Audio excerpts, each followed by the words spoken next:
বাগেরহাট থেকে কুয়াকাটা এসে মেরিন ড্রাইভে আমরা চালালাম এই মিনি স্কুটি। তবে তার জন্য অবশ্যই রেজিস্ট্রেশন করে নিতে হয়েছে।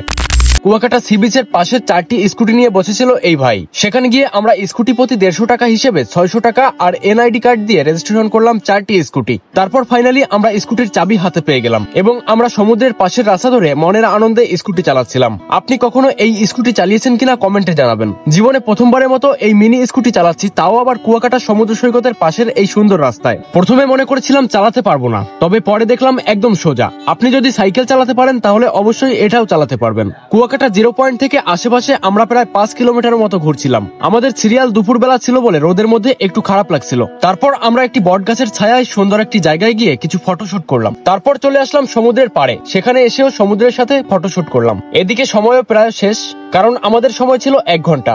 স্কুটি নিয়ে ফিরে গেলাম সেই পূর্বের জায়গায় যেখানে আমরা রেজিস্ট্রেশন করেছিলাম এবং স্কুটি বুঝিয়ে দিলাম তার মালিককে। ভিডিওটি কেমন লাগলো কমেন্টে জানাবেন।